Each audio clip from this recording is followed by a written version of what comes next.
At the family party, I found my daughter's head completely shaved. My sister laughed and said it was just a joke. I slapped her and walked out. Behind me, my mom shouted, "You ungrateful child." But the next morning, she came to my door, crying and begging, "Please, give your sister a way to live." I never thought I'd witness pure malice aimed at my own child, especially from someone I shared blood with.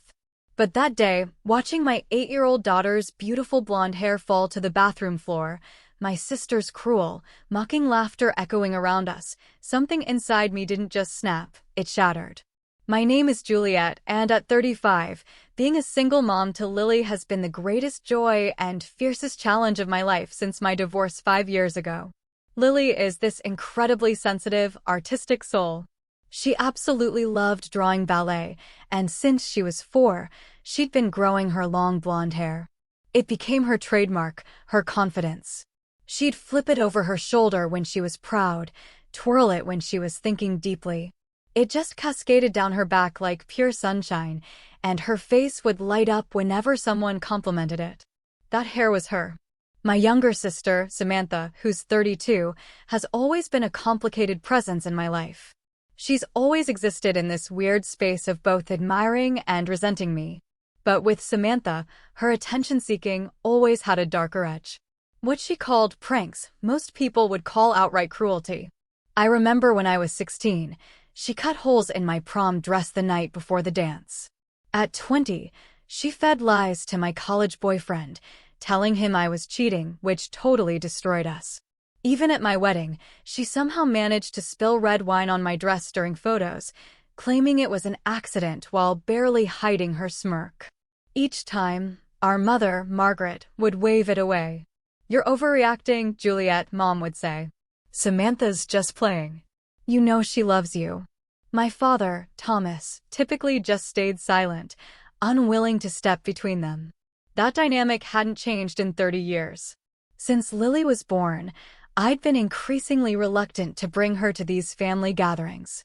But I always relented, clinging to the belief that family connections were important for Lily. Despite everything, I wanted her to know her grandparents, her aunt, and her cousins, Zach and Abby. The night before this particular gathering, I spent an hour carefully braiding Lily's hair, intricate patterns she'd seen in a magazine. She sat patiently on her little purple stool, chattering excitedly about showing her cousins her new braids and the friendship bracelets she'd made them. "Do you think Aunt Samantha will like my hair too?" she asked, her eyes wide and innocent. I hesitated. I remembered last Thanksgiving when Samantha accidentally spilled cranberry sauce on Lily's favorite white holiday dress. Or at Christmas, when she gave Zach and Abby expensive gaming systems, then handed Lily a coloring book, watching for my reaction with thinly veiled satisfaction. "I'm sure everyone will think you look beautiful," I told Lily, dodging the direct question. "Just remember what we talked about. If anyone says or does something that makes you uncomfortable, you come find me right away, okay?" "Okay, Mommy," she nodded seriously. "But I'm sure it'll be fun." Zach promised to show me his new treehouse. Looking at her excited face in the mirror, her eyes bright with anticipation, I pushed down my concerns. Surely Samantha wouldn't target an 8-year-old child directly. And this year, I promised myself I wouldn't let any underhanded comments or subtle digs ruin our day. How terribly wrong I was. The drive to my mother's suburban home took 45 minutes, with Lily singing along to her favorite songs the entire way. When we arrived, the driveway was already full. Mom always invited the extended family, making these gatherings feel more like full-blown reunions. "Grandpa!" Lily shrieked, spotting my father tending the grill. He turned his weathered face, breaking into a genuine smile. Whatever his faults in navigating family conflict, Thomas adored his granddaughter. "There's my butterfly," he called, scooping Lily into a bear hug. "Look at your beautiful hair. Did your mom do that for you?" Lily proudly announced it took a whole hour. Aunt Patricia, Mom's sister and often the voice of reason, gave me a knowing look. She understood my apprehension. Lily quickly found her cousins, Zach and Abby, playing with water guns. "Can I go play with them, Mom?" She bounced on her toes. "Sure, honey. Just be careful of your nice clothes," I called as she raced off. Inside, Mom was arranging cheese and crackers. "Juliet, there you are." "I was beginning to think you weren't coming," she said, her smile not quite reaching her eyes. Just that slight edge in her tone. The next hour passed pleasantly enough. Around 1:30, the front door burst open. "Hello, everyone. The party can start now." Samantha, of course, entered like a spotlight should be following her. "Juliet," she nodded coolly, air kissing near my cheek. "Love the dress. Is it new?" The implication was clear. Is it from a discount store? I ignored it, just happy to see Derek, her quiet husband, who looked perpetually harried. Mom, meanwhile, fawned over Samantha's expensive cake. Same old, Aunt Patricia muttered under her breath, and for the first time, I genuinely smiled. Then the kids burst through the back door, Lily in the lead. "Mom, Zach says they have a new game to play upstairs. Can I go?" Before I could answer, Samantha appeared behind her, placing her hands on Zach's shoulders possessively. "Oh yes, Zach's been dying to show everyone his new video game system. All the kids are going up to play." Her eyes fell to Lily's braids, and something flickered across her face. My, what elaborate braids. Someone's trying very hard to be the center of attention. "Lily helped design them," I said, my voice even. "She's been looking forward to showing everyone." "I'm sure she has," Samantha replied with a tight smile. "Well, go on up, kids. Abby can show you the way, Lily." "Is it okay, Mom?" Lily asked again. Part of me screamed no. Keep her with you. But with other relatives watching, I didn't want to seem paranoid or overprotective. And I truly wanted Lily to bond with her cousins. "Sure, honey, have fun." I watched her skip away, Samantha's gaze following her with an expression I couldn't quite read. For the next half hour, I relaxed slightly. But as the afternoon progressed, something felt off. The house was too quiet for having 8 children upstairs. Normally, you'd hear pounding feet, laughter, or arguments. But there was almost nothing beyond the muffled sound of a video game. I was helping Aunt Patricia arrange dessert plates when she mentioned something that made my stomach clench.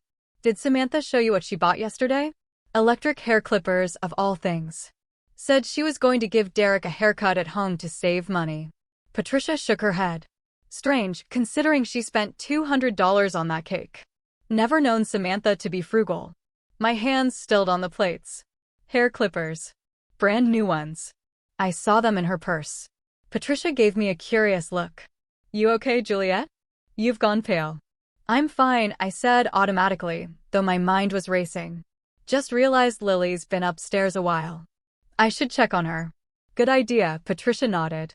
"Something's been odd about Samantha today, more tense than usual." As I moved toward the stairs, my cousin Rachel stopped me. "Have you heard about Samantha's job situation?" Rachel asked in a low voice. "What situation?" I replied. Rachel looked surprised. "Oh, I thought you knew. She was let go from the marketing firm last month. Something about misusing company funds. Your mom's been telling everyone not to mention it." This was news to me. Samantha had been bragging about a promotion just weeks ago on social media. If she'd been fired, especially for misappropriation, that would explain her tense behavior and Derek's discomfort. My phone buzzed with texts, but I ignored them, suddenly desperate to find Lily. As I passed through the living room, I overheard my mother speaking in hushed tones to Uncle Bill. "Samantha's just going through a rough patch. That company didn't appreciate her talents anyway. She's already got several interviews lined up with better firms." Uncle Bill looked skeptical. "Margaret, embezzlement allegations aren't just a rough patch. Has she spoken to a lawyer?" "It's all a misunderstanding," Mom insisted, then noticed me. "Juliet, did you need something?" "Just going to check on Lily," I said, pretending I hadn't heard. "The children are fine. They're playing games," she dismissed. "We're about to serve dinner. Can you help bring out the side dishes?" "In a minute." I haven't seen Lily for over an hour. I continued toward the stairs, noticing Derek standing alone by the window, nursing a beer. He avoided my eyes as I passed, which only increased my unease. Upstairs, the hallway was eerily quiet, except for the sound of a video game from Zach's room. I peeked in. Several children were gathered around the TV, but no Lily. "Have you seen Lily?" I asked. My 10-year-old nephew barely looked up from his controller. I don't know. Maybe with Abby. Something about his evasive answer rang alarm bells. I checked the guest bedroom, my old bedroom. Empty. Then I heard it. A faint sobbing coming from behind the closed bathroom door. Lily? I called, knocking gently. Are you in there, honey? The sobbing abruptly stopped, followed by a sniffle. Go away, came Lily's small, broken voice. Sweetheart, it's Mom. Let me in, please. No. Her voice was panicked. I don't want you to see. My heart began pounding faster, a cold dread washing over me. Lily, open the door right now or I'll have Grandpa get the key. What seems to be the problem? Samantha's voice came from behind me, making me jump. She was leaning against the wall, phone in hand, looking oddly pleased with herself. Lily's upset about something, I said tersely. What happened? Oh, kids and their dramatics, Samantha waved dismissively. She's fine. At that moment, Abby emerged from Zach's room, looking utterly guilty. Aunt Juliet, she began. But Samantha cut her off. Abby, go downstairs and tell Grandma we'll be down shortly. Samantha instructed sharply. Something was very wrong. I turned back to the door. Lily, I'm coming in right now. My voice left no room for argument. After a moment, I heard the click of the lock. I pushed the door open and froze in absolute horror. My beautiful daughter stood trembling in the middle of the bathroom floor, her head completely shaved. Patches of uneven stubble remained where the clippers had missed spots. Chunks of her long blonde hair lay scattered across the tile like fallen battle flags. Her red, swollen eyes met mine with such shame and devastation that I felt physically ill. Mommy, she whispered, then burst into fresh tears. I rushed to her, dropping to my knees to hold her shaking body. Oh my God, Lily, what happened? Who did this to you? Behind me, Samantha let out a laugh. Don't be so dramatic, Juliet. It's just hair. It'll grow back. I turned slowly, still holding Lily, to see my sister holding up her phone. She was recording us. You did this. My voice didn't sound like my own. She needed to learn not to be so vain, Samantha said matter-of-factly. Everyone's always fawning over her precious hair. Zach and Abby held her still while I gave her a little makeover. Look, I got the whole thing on video. She turned her phone screen toward me, showing Lily struggling, Zach and Abby pinning her arms. Lily was crying, begging them to stop as Samantha ran electric clippers over her head, laughing. Say goodbye to your princess hair.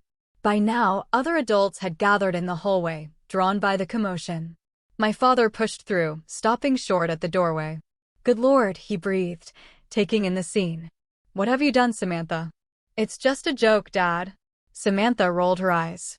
Everyone's so sensitive these days. Some relatives stared in shock. Others, to my disgust, were struggling to hide smiles as if this was just a silly prank rather than an assault on a child. My mother appeared, looking annoyed at the disruption.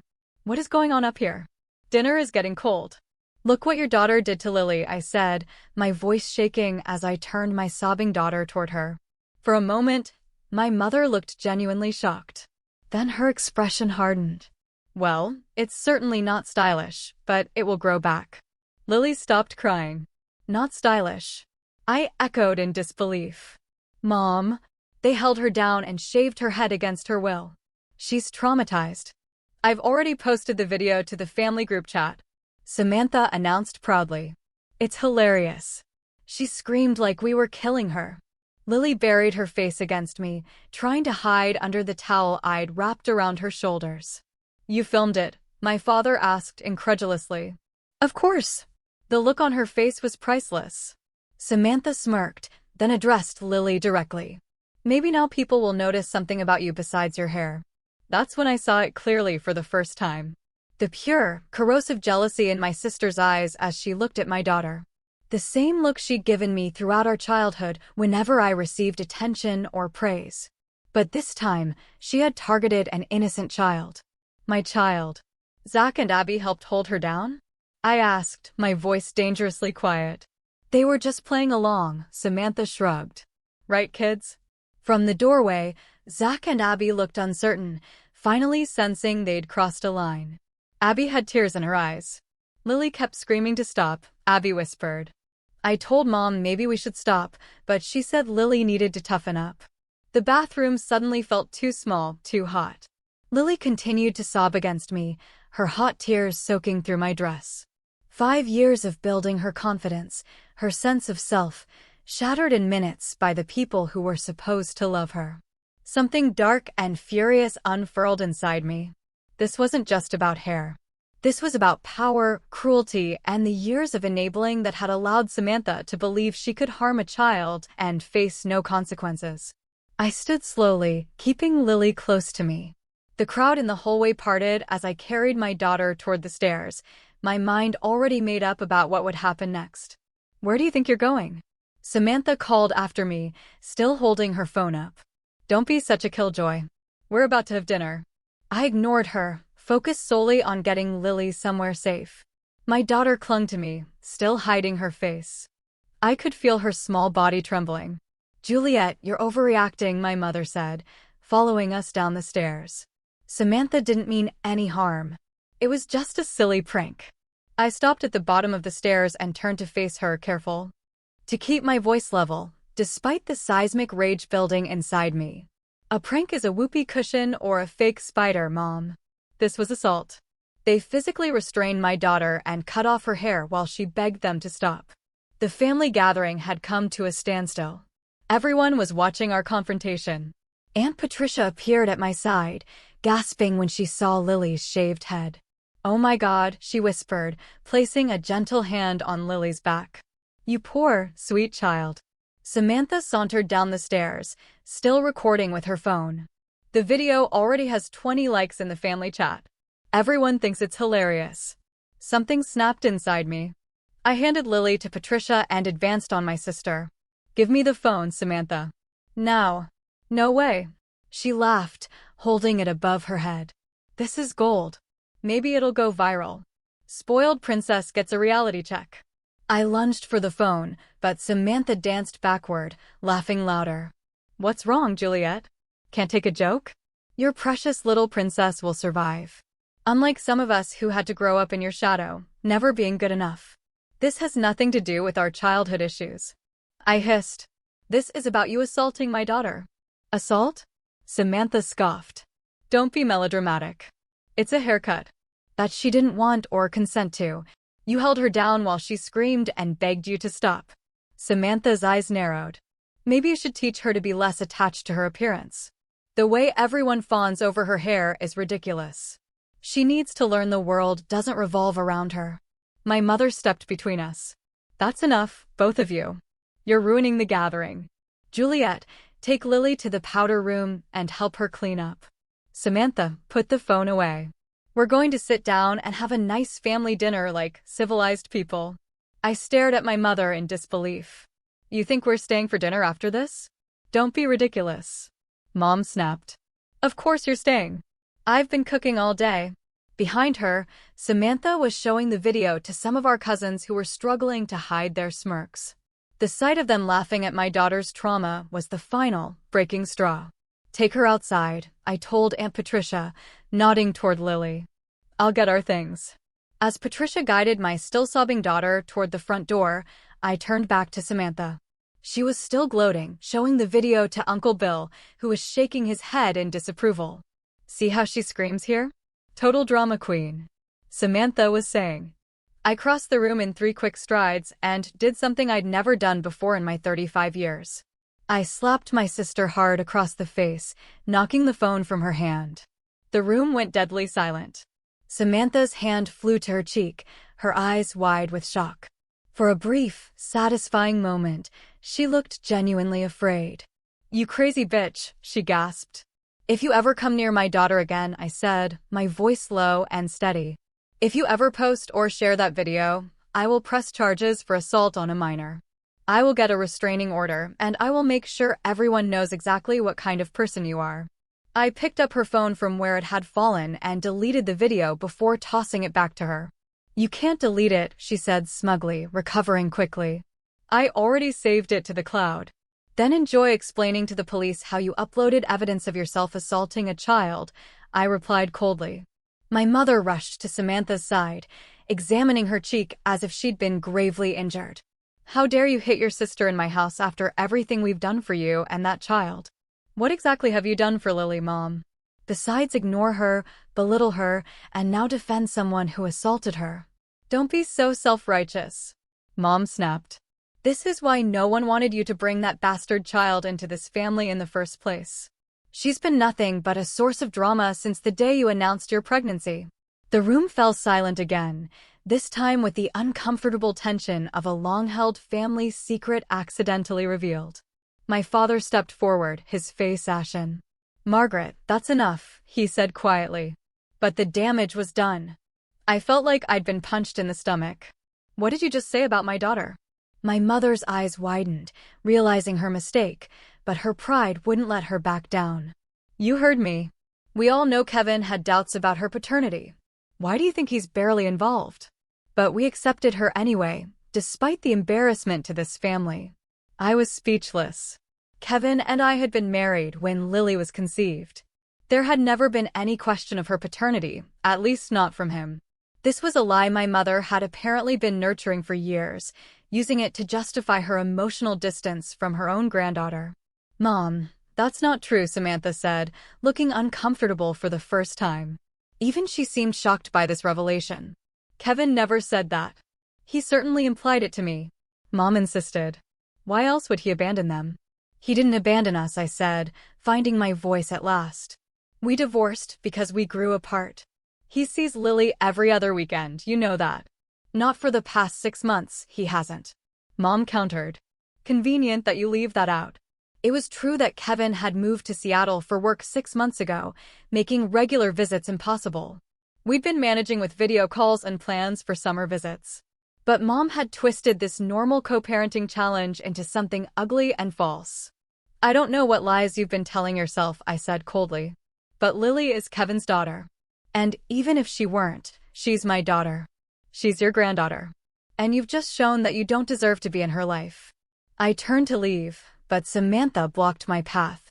The smug look had returned to her face. "So righteous," she sneered. "Saint Juliet, always the victim. But we all know the truth now, don't we? No wonder you're so protective of her. Guilty conscience." I looked at my sister, really looked at her, and felt nothing but pity. "You're so eaten up with jealousy and bitterness that you assaulted an 8-year-old child." "What does that say about you, Samantha?" "It says I'm not afraid to take what I want," she shot back. "Unlike you, hiding behind your daughter because your own life is empty and pathetic." My father finally stepped between us. "That's enough, Samantha. Juliet, take Lily home. We'll talk when things have calmed down." Aunt Patricia appeared in the doorway. "Lily's in your car," she told me quietly. "I'll get her backpack." As I gathered our things, I could hear my mother and Samantha arguing in heated whispers. Derek stood awkwardly nearby. "I'm sorry," he said quietly as I passed him. "I didn't know she was going to do that. I would have stopped it." I paused, studying his face. He seemed genuinely remorseful. "But you knew she bought the clippers. You knew something was planned." He looked away, confirming my suspicion. "I thought it was for me. She said she was going to give me a haircut to save money since." He trailed off. "Since she lost her job, I finished for him." He nodded miserably. "Things haven't been good, Juliet. She's not handling it well. That doesn't excuse what she did to Lily." "I know," he agreed. "It was wrong. I'll talk to her." I doubted his talk would make any difference, but I had no energy left for his marital problems. "Goodbye, Derek." As I walked toward the door, my mother made one last attempt to salvage her illusion of a perfect family gathering. "If you leave now, Juliet, don't bother coming back," she called after me. "Family loyalty still means something to some of us." I turned one last time, surveying the room full of relatives who had stood by and watched a child be traumatized without intervening. Some looked ashamed, others uncomfortable, a few defiant. My father looked torn, as always, between his wife's demands and his own conscience. "Family loyalty?" I repeated.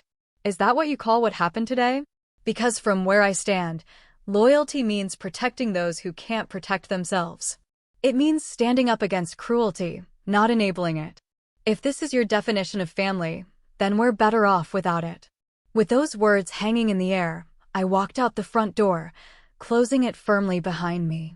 In the car, Lily sat huddled in the passenger seat, a blanket from the trunk wrapped around her shoulders, hiding her head. Her eyes were swollen from crying, her face blotchy and exhausted. "I'm sorry, Mommy," she whispered as I got in. I tried to stop them, but they were too strong. My heart shattered all over again. "Oh, baby, this is not your fault. Not at all. You have nothing to be sorry for."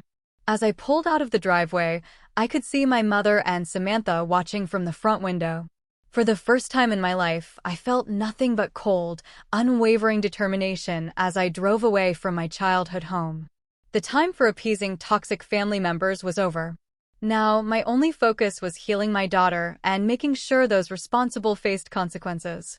The drive home was quiet except for Lily's occasional sniffles. She kept the blanket wrapped tightly around her head, refusing to look out the window. "What if someone sees me?" she whispered when I suggested she might be more comfortable without it. "There's nothing wrong with how you look," I told her, though my heart ached knowing how she must feel. "But you can keep it if it makes you feel better right now." By the time we pulled into our driveway, the sun was setting. Our modest two-bedroom house, with its small front garden and wind chimes, had never looked more like a sanctuary. Home. Safety. "I don't ever want to go back there," Lily said as I unlocked the front door. "You won't have to," I promised. "Not ever again if you don't want to."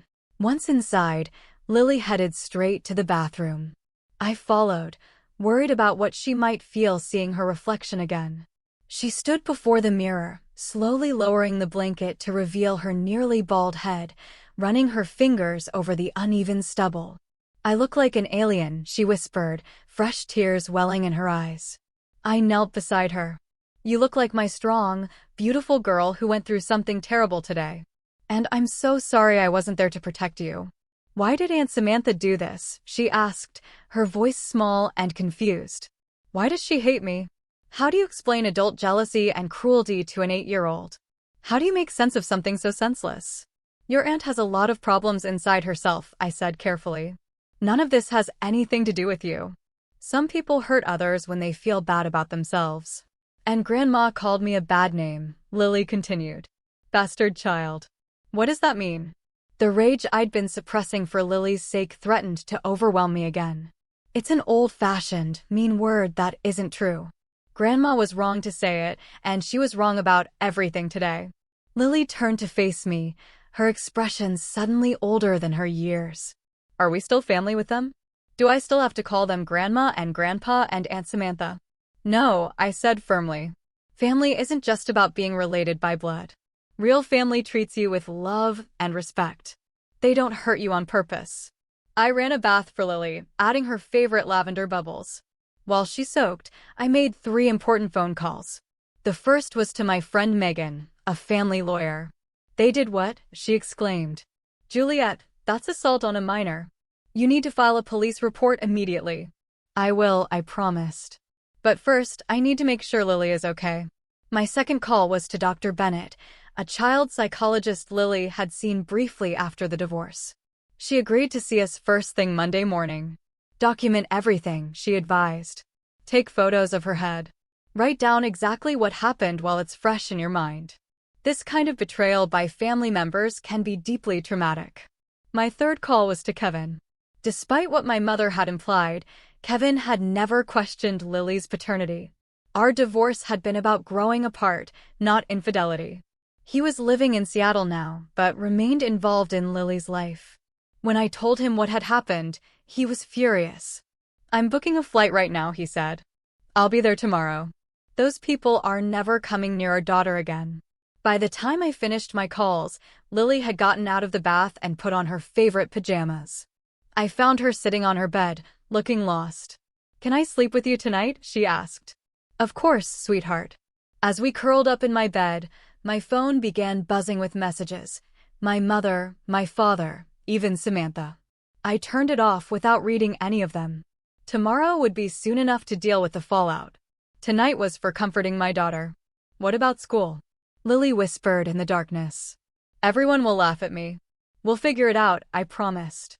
"Maybe you'll want to wear a pretty scarf or hat for a while." Or maybe you'll decide to rock your new look and show everyone how brave you are. But whatever you choose, I'll be right beside you. I'm not brave, she said, her voice cracking. I cried and screamed when they held me down. That doesn't mean you're not brave, I told her, stroking her back. Being brave means continuing on, even when you're scared or hurt. And you're the bravest person I know. She fell asleep, eventually exhausted from the emotional trauma of the day. I lay awake beside her, my mind racing with plans and decisions. By morning, I had a clear course of action. No more allowing toxic behavior for the sake of family peace. No more exposing Lily to people who couldn't respect basic boundaries. When the doorbell rang at 7:30 the next morning, I wasn't surprised. I carefully extracted myself from Lily's sleeping form and went to answer it, already knowing who I would find. My parents stood on the porch, looking tired and anxious. My father held a large gift bag. "What do you want?" I asked, not inviting them in. "We need to talk," my mother said, her tone less commanding than usual. "Things got out of hand yesterday." "Out of hand?" I repeated incredulously. "Is that what you call it when your daughter assaults your granddaughter?" "Please, Juliet," my father interjected. "Just hear us out. We brought something for Lily." He held out the gift bag. I took it and looked inside. An expensive, synthetic blonde wig lay nestled in tissue paper. "You think this fixes anything?" I asked, fighting to keep my voice down. "It's a start," Mom said. "We feel terrible about what happened." "Do you?" I challenged. "Because yesterday you were defending Samantha and insulting my daughter." My mother had the grace to look ashamed. I was upset. I said things I didn't mean. Like calling my daughter a bastard child, questioning her paternity. Those seemed like things you've been thinking for a long time. "Mom, I was wrong," she admitted, the words clearly difficult for her to say. "I'm sorry." Under normal circumstances, this unprecedented apology from my proud mother might have moved me. But these weren't normal circumstances. "Where is Samantha this morning?" I asked. "Is she sorry too?" My parents exchanged glances. "Samantha is dealing with the consequences of her actions," my father said carefully. "What does that mean?" My mother sighed heavily. "Someone at the gathering yesterday posted the video on social media. One of Samantha's former colleagues saw it. It's spreading quickly, and the comments are not kind. The job interviews she had lined up have been canceled," my father added. "No company wants to hire someone filmed assaulting a child." A part of me felt vindicated hearing this, but another part was concerned about the video being public. "I don't want Lily exposed like that," I said firmly. "I want that video taken down." "We're trying," Mom assured me. "But it's already been shared hundreds of times." "Samantha is devastated." "Samantha is devastated?" I repeated, my voice rising despite myself. "What about Lily? What about the child who was held down and violated by people she trusted?" "We know," my father said softly. "We know she's the real victim here. That's why we've come. Samantha needs help, Juliet. Professional help, but she also needs family." And there it was. The real reason for their early morning visit. Not primarily concern for Lily, but damage control for Samantha. "What exactly are you asking me to do?" I asked, already knowing the answer. "Make a statement," my mother said. "Say it was a family misunderstanding that got out of hand. Say you don't want this affecting Samantha's career." I stared at them, momentarily speechless. "You want me to publicly forgive Samantha to help her escape consequences for what she did to Lily?" "She's your sister," my mother pleaded. "Despite everything, she's family. She held down my child and shaved her head while filming her terror for entertainment," I said slowly, making sure each word was clear. "And you want me to help her?" "Please, Juliet," my father said. Samantha made a terrible mistake, but this social media backlash could ruin her life. I looked at my parents properly, then at my mother's manipulative desperation, at my father's conflict between doing what was right and keeping peace. I had spent my entire life trying to please these people, excusing Samantha's pranks, accepting my mother's favoritism, enduring countless small cruelties for the sake of family harmony. But watching them stand on my porch, more concerned about Samantha's reputation than Lily's trauma, something fundamental shifted inside me. The last threads of obligation snapped clean. "I'm not going to help Samantha avoid consequences," I said firmly. In fact, I'm filing a police report today, and I'm consulting with a lawyer about a restraining order. My mother's face hardened. You would send your own sister to jail over a haircut? I would hold an adult accountable for assaulting a child. The fact that she's my sister makes it worse, not better. Think of what this will do to the family, she insisted. I am thinking of family, I replied. My family, Lily, the person who matters most to me in this world. We're your family, too, my father said quietly. I felt a wave of sadness then, not for myself, but for what might have been. For the supportive family I'd always wanted and never had. You made your choice yesterday, I told them. When you defended Samantha instead of protecting Lily, you made your choice very clear. We're trying to make it right, my mother insisted. No, you're trying to fix things for Samantha. There's a difference. I handed the gift bag back to my father. Lily doesn't need a wig. She needs family who will love and protect her. If you ever decide you want to be those people, we can talk again. Until then, please leave us alone. I closed the door gently but firmly, leaning against it as I heard them talking in low, urgent voices on the porch before finally leaving. When I turned around, Lily was standing in the hallway in her pajamas, her vulnerable shaved head exposed. Was that Grandma and Grandpa? She asked. Yes, I admitted. They brought you a present, but I sent them away. I hope that's okay. She nodded solemnly. I don't want their presents. I just don't want to feel scared anymore. I crossed the room and gathered her into my arms. You won't have to, baby. Things are going to be different now. I promise. As I held her, I knew that promise wasn't just empty words. Something had truly broken yesterday. Not just between Lily and her extended family, but within me. The endless cycle of appeasing toxicity for the sake of family peace was over. From now on, our well-being would come first, no matter what. The next week was a blur of activity as I took decisive steps to protect Lily and hold Samantha accountable. Monday morning began with a visit to the police station. The officers took photographs of Lily's shaved head and recorded her account of being held down against her will. Will Aunt Samantha go to jail? Lily asked. I don't know, sweetheart, I answered honestly. But what she did was wrong, and there need to be consequences so she doesn't hurt other children. Our next stop was Dr. Bennett's office. The child psychologist greeted Lily warmly, admiring the colorful scarf I'd helped her wrap around her head. That's a beautiful scarf, Dr. Bennett said. It brings out your eyes. Lily managed a small smile, the first I'd seen since the incident. For the next hour, Dr. Bennett spoke with Lily alone. When they finished, she invited me in for a brief discussion. She's experiencing significant trauma, Dr. Bennett told me frankly. Being physically restrained by family members, having her bodily autonomy violated, being filmed during a vulnerable moment. These are all profound betrayals of trust. What can I do to help her? I asked, fighting back tears. You're already doing it, she assured me. You removed her from the situation. You're holding the perpetrators accountable, and you're getting her professional support. Now she needs time, consistency, and lots of reassurance that she's safe and loved. Dr. Bennett recommended weekly sessions and suggested a support group. She also provided resources for helping Lily prepare to return to school. Children can be cruel about appearance differences, she warned. But they can also be surprisingly adaptable and supportive with the right guidance. That afternoon, I met with the principal and school counselor. They were horrified and immediately offered their support. We can arrange a class discussion about respecting differences before Lily returns, the counselor suggested. We can prepare her classmates to be supportive, the principal added. And we have a strict no-bullying policy. Their support was a welcome contrast to the betrayal we'd experienced from family.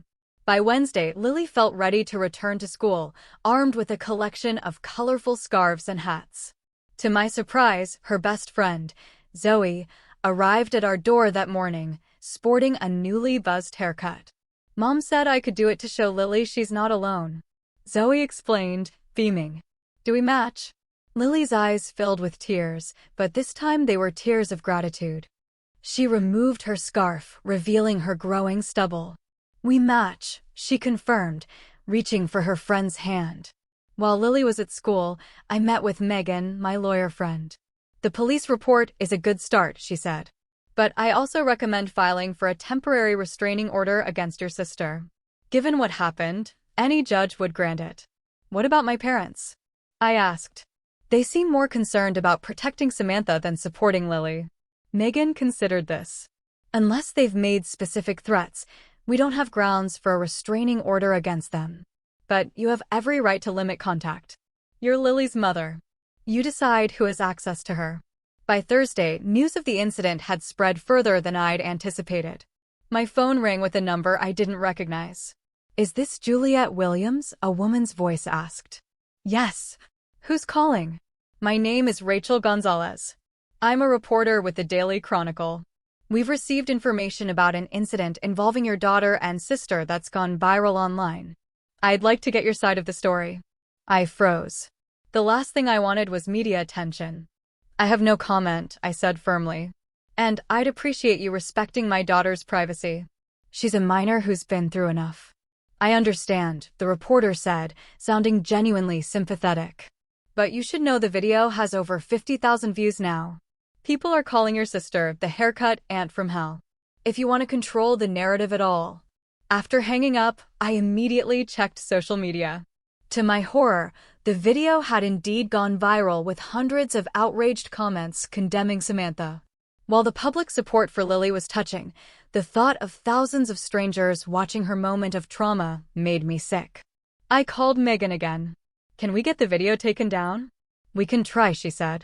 I'll send cease and desist letters to the platforms, but once something's online. I sighed. It's never really gone. That evening, I received an unexpected call from Derek, Samantha's husband. I wanted you to know I've moved out, he said without preamble. What Samantha did was unforgivable. I can't be married to someone who would hurt a child like that. I was stunned. I'm sorry, Derek. I know this must be difficult. Don't be sorry, he said firmly. I should have stepped in sooner. I've known for a long time that Samantha's behavior wasn't normal, but I kept making excuses. Watching that video going viral was a wake-up call. I've been enabling her, just like your parents have. Before hanging up, he added, I've given a statement to the police supporting Lily's account. I want to do what's right. Friday brought another surprise visitor, Aunt Patricia, standing on my porch with a large basket of Lily's favorite cookies and art supplies. I should have done more that day, she said as I invited her in. I should have stopped Samantha somehow. You were the only one who helped us leave, I reminded her. That meant a lot. Patricia shook her head sadly. It wasn't enough.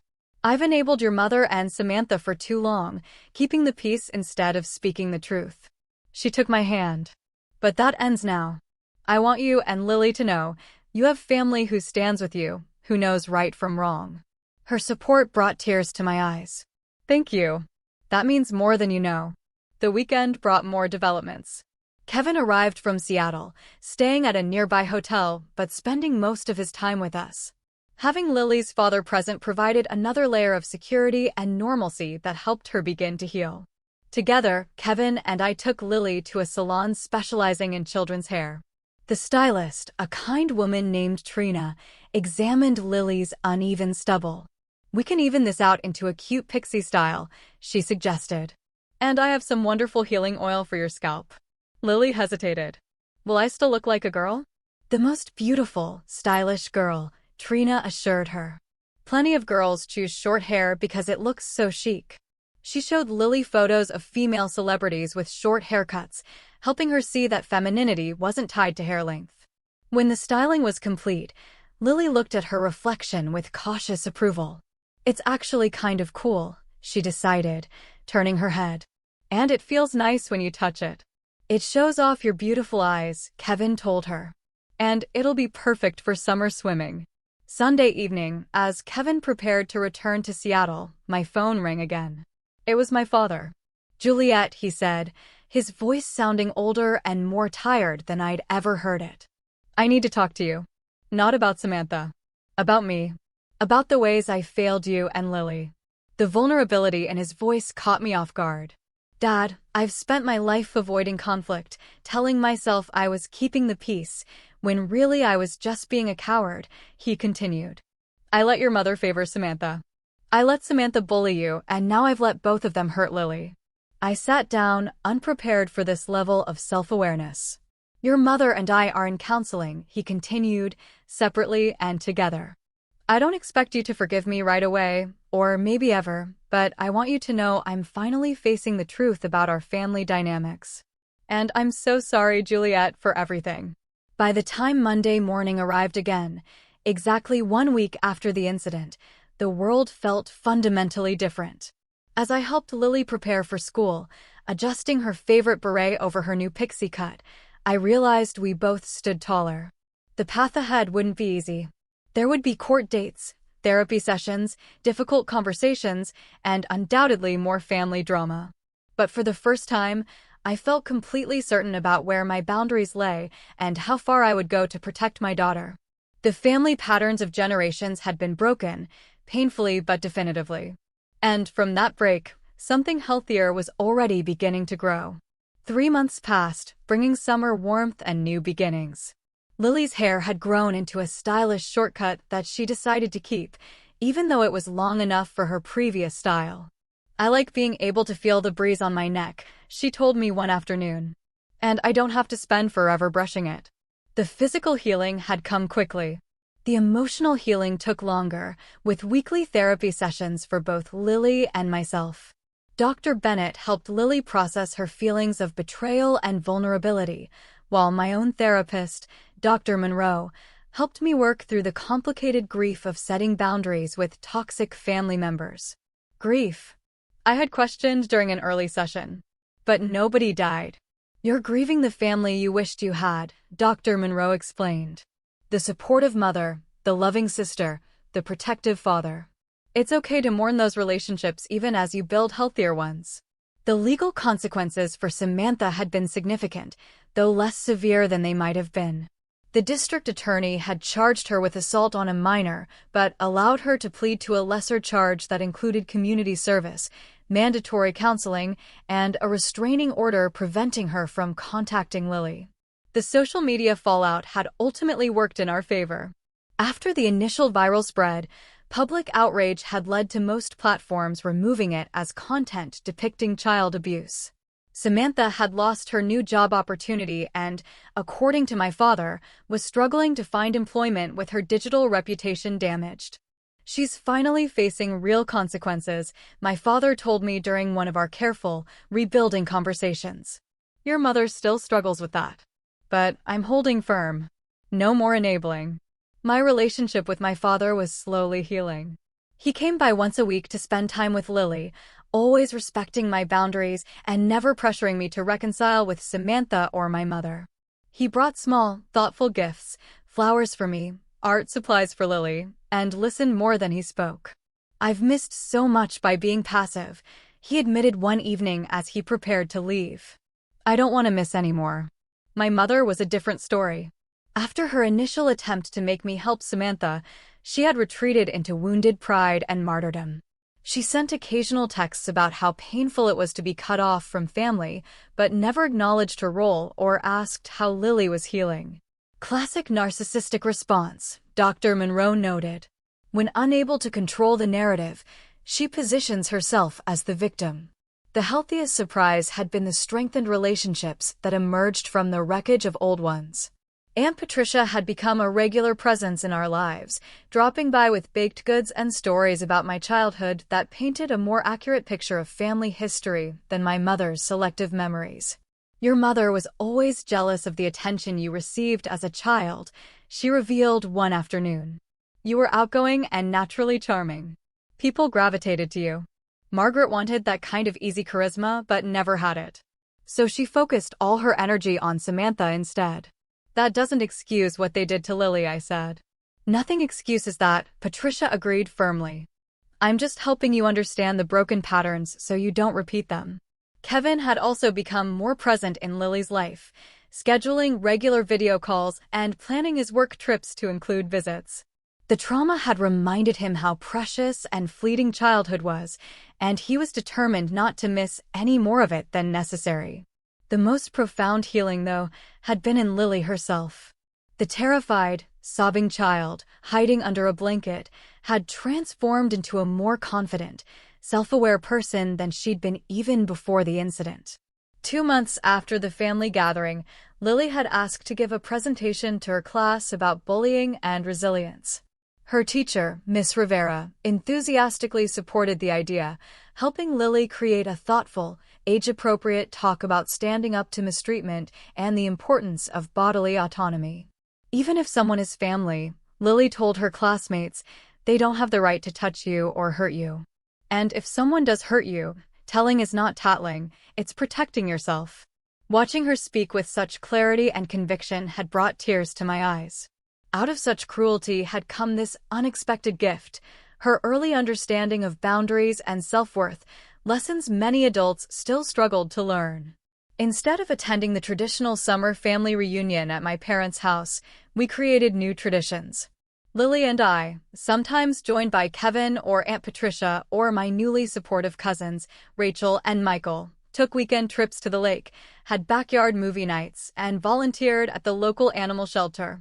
Family as who treats you with love and respect became our unofficial motto, repeated whenever Lily asked difficult questions about Samantha or her grandmother.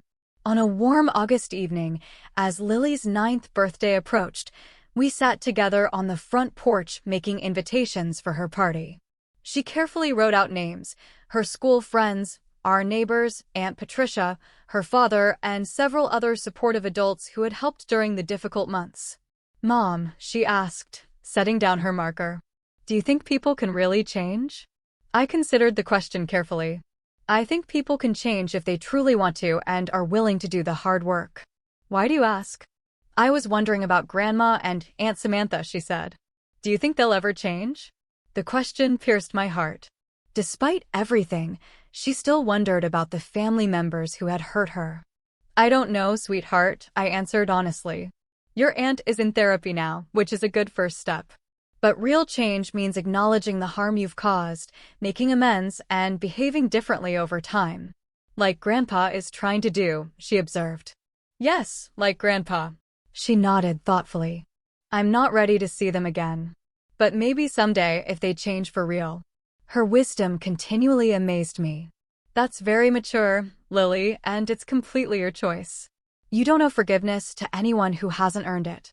Dr. Bennett says forgiveness is for yourself, not the other person, Lily said, returning to her invitations. But you still need boundaries.